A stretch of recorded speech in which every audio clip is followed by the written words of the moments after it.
Hi friends, ఈరోజు biryani plus methi paneer curry చేయబోతున్నాను. ముందుగా బిర్యానీ కోసం బాస్మతి రైస్ 3 కప్పులు తీసుకొని కడిగి నానబెట్టుకోవాలి.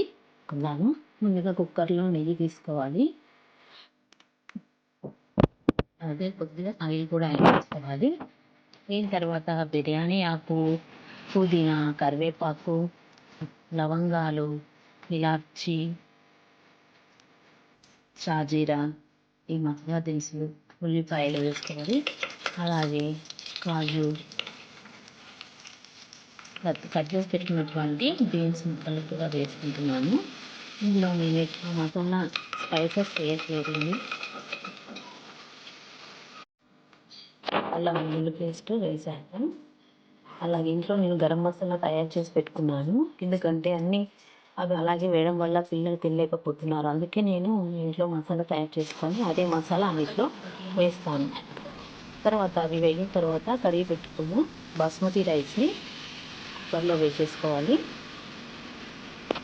ఆ తర్వాత వేడిని కొంచెం కలుపుకోవాలి.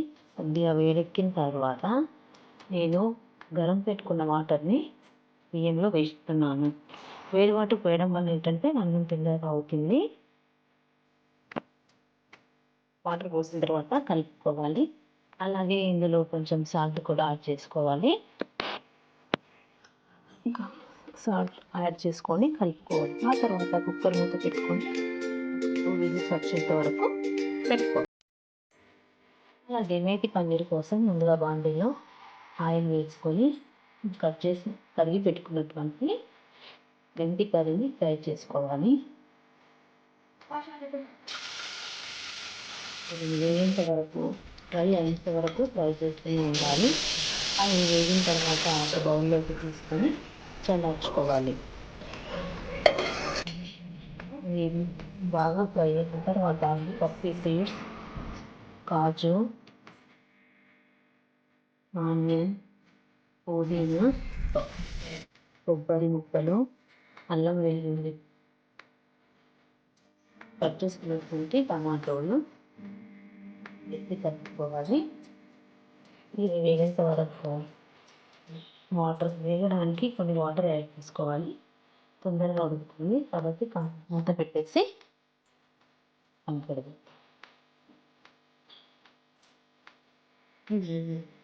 నూనె ఇంకిపోయేంత వరకు వేట్ చేస్తూ ఉండాలి. మెత్తగా ఉడికేంత వరకు ఉడికించుకోవాలి. ఆ తర్వాత నీరంతా పోయిన తర్వాత దీన్ని బౌల్లోకి తీసుకొని చల్లార్చుకోవాలి. చల్లారిన తర్వాత పేస్ట్ పట్టుకోవాలి. ఇప్పుడు కర్రీ కోసం బాండీలో ఆయిల్ వేసుకొని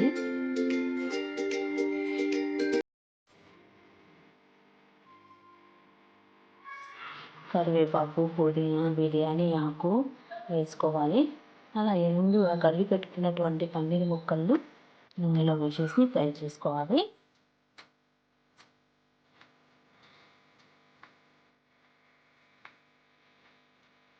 వేసుకొని కొద్దిగా పచ్చివాసన పోయేంత వరకు కలుపుతూ ఉండాలి, వేయించాలి. తర్వాత అందులో పసుపు వేసుకోవాలి. అల్లం వెల్లుల్లి పేస్ట్ వేయట్లేదు, ఎందుకంటే ఆల్రెడీ మనం పేస్ట్ వేసాము కాబట్టి ఆల్రెడీ మనం పట్టుకున్నటువంటి పేస్ట్ను కర్రీలో వేసేయాలి. వేసి కలపాలి. అలాగే మనం మిక్సీ పట్టుకున్న వాటర్ని కూడా ఇందులో యాడ్ చేయాలి. కర్రీకి తగ్గిపోయిన వాటర్, ధనియా పౌడర్, సాల్ట్, గరం మసాలా వేసి కలుపుకోవాలి. కొన్ని వాటర్ యాడ్ చేసుకోవాలి. తేలియానంత వాటర్ను ఉంచుకోవాలి. ఎందుకంటే కాసేపు మగ్గించాలి.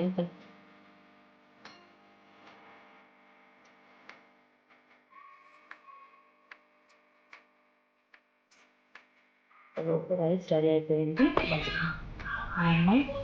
బగారా రైస్ పిల్లలైతే ఈజీగా తింటారు. కొంచెం అన్నం మధ్యలో వాళ్ళ ఆకులు అది వేసుకుంటే వాళ్ళు తినలేకపోతారు.